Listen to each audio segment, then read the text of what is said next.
I'm an associate professor of pediatrics at University of British Columbia. My primary area of research is in nutrition. What's the best way to contact a professor? Do we send them an email? Do we call them? Do we use LinkedIn? Or do we just look for the graduate students in the lab and tell them to help me talk to the professors? You make sure that you keep your email to your key strengths. Who are you? Okay. What is your background? What can you offer? Hi everyone, welcome again to my channel. My name is Peter Sesele. I'm a PhD student at the University of Alberta. Today I have the pleasure of having with me Dr. Elango, a professor at the University of British Columbia. This is the first time I'm having a professor come to share, his own side of the story of in terms of coming to school in Canada. So we met in a conference, the Canadian Nutrition Society conference in Ottawa, and then I spoke with him and he generously agreed to come share his own side of the story. So in just a few words about yourself, Dr. Elango. Okay, so I'm an associate professor of pediatrics at University of British Columbia. My primary area of research is in nutrition, specifically on protein and amino acids. Through the life cycle. So I do study children and pregnant and lactating mothers a lot, but I do have studies across the life cycle, which starts, as you all know, from pregnancy, which is conception, and then all the way through to aging elderly people as well, and newborn, then anybody who's in between, young men, young women. So we kind of do the entire life spectrum. And so yeah, I'm an associate professor, so I've been here in Canada for, I don't know, 25 years plus. Oh, wow. Like that's a long time. Correct. Yeah. Okay, I really enjoyed your presentation in the CNS conference. It was very fantastic on the protein part of it. I just paid close attention. It was really great. Okay, so there are a couple of questions that some of my viewers I've done some videos on it, but they also wanted to see Professor's side of it. And the biggest part, one of the videos I have the biggest view on my channel is really how to contact professors and how to secure a supervisor. So one of the first questions I get asked, Peter, what is the best way to contact a professor? Do we send them an email? Do we call them? Do we use LinkedIn? Or do we just look for the graduate students in the lab and tell them to help me talk to the professors? So if you are contacting supervisors from outside the country, then of course, the best way to do it, I would suggest, is to send an email. An email is more professional. That way you can make your case. Make sure that the email is addressed properly. I think it's very important to start the email properly and addressing the professor by their correct name and calling them Professor so-and-so, Dr. so-and-so. I think it's very important because it sets a stage for us as professors when we read the email that a person is writing. It's almost like I'm a bit old-fashioned. I grew up in the time when internet was even not there, and we used to even write letters. So I think the email is in the form of a letter. Okay. Of course, make sure that the email is at the right length. It cannot be too short. It cannot be too long. Okay. You want to keep it so that the professor has just enough time to take a quick look at it and make a decision on whether they want to reach back to you. Make sure that you keep your email to your key strengths. Who are you? Okay. What is your background?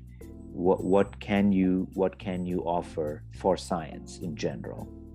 And where do you want to go in your career? So again, be as clear and simple as possible. And of course, I'm by no means not saying you shouldn't be contacting via LinkedIn and all those other social media aspects. Do use all those various different avenues, but for the most part, I think professors still do rely on an email.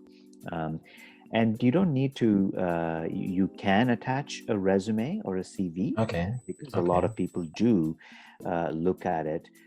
Because if we like the email, then I'm looking for, okay, what else can I get? So it Okay. does help to have a clear and a crisp resume or a CV attached to it right off the bat, so we can make some quick responses right away. Okay, absolutely. That's fantastic.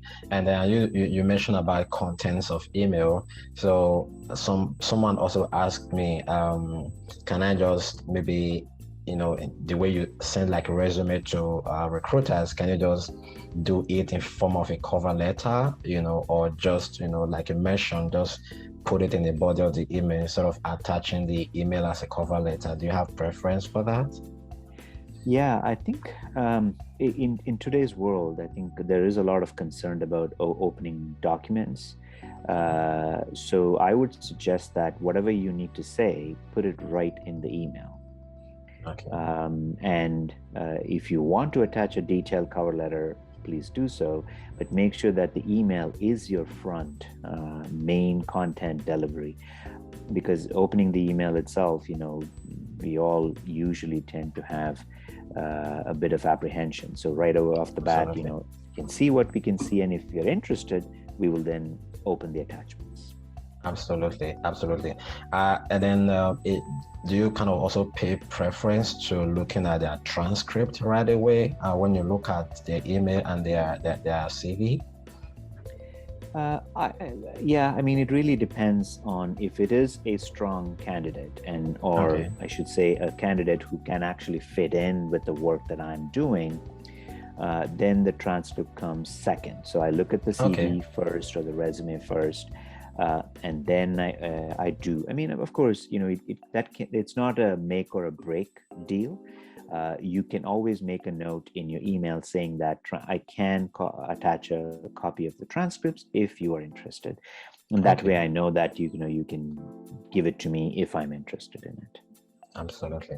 Thank you so much. And then another question, people have also said, oh, I sent email to a particular professor and I haven't heard back from that professor. So is it that maybe there is no funding, or the professors are not interested, or the email is not well written? What are some of the things that would make like professors not to respond to an email?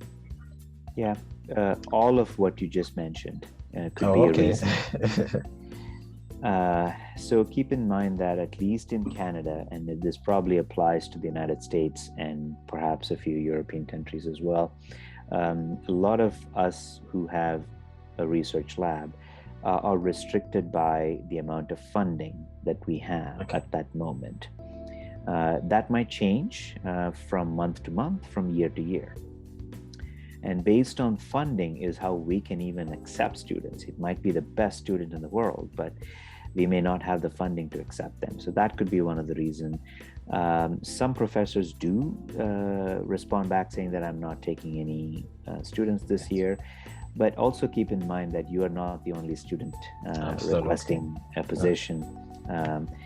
We do get quite a lot of emails, and a lot of us tend to, and again, if we are interested, we will get back to you right away. Absolutely. And if we do not hear from them, my suggestion is to reach out one more time, or maybe two more times. After that, I would suggest that you step away, because even after 3 contacts, if they haven't responded back, it clearly shows that they either don't have the time, or the funding, or perhaps they are not taking students. So you can assume all of that. Absolutely, that is such a fantastic experience. And I have a very another question that some students have also asked, can they send email at any time? Maybe especially considering time differences, sending an email maybe when the professor might be sleeping, on the weekends, in the evening. So are there any consideration of that? Or maybe when you open your email on Monday, you just, if you have time to look at back stock emails, you just look at them, or Yeah, I mean, I guess that depends on each individual person. And I think with the global world that we live in now, I don't think that time necessarily matters, Okay. because when it is 2 a.m. somewhere, it's 2 p.m. somewhere else. Absolutely. So I don't think I would worry too much about the timing Okay. of the day, perhaps, but I think the dates work. Um, so in terms of as a student coming in from international, you probably have deadlines to get For into sure. university. And as long as you can time yourself, work your way back from that. Okay. And then, ideally prefer to send an email at the beginning of the week. Beginning of the week. Okay. Yeah, because it can happen that Monday morning when I come in, if my email is like 300 emails deep, Oh man. and if you sent me an email on Friday, you're probably way back in the line Oh, there. that's right. That's right. So maybe send it on a Tuesday morning. That way, Okay. they've cleared the email on Mondays and then they're fresh on Tuesday. So. Okay, that is very useful. That is very useful. I remember when I was sending emails, I put that into consideration as well. Just to make sure it's like, on a maybe when they come early in the morning, your email is just like at the top.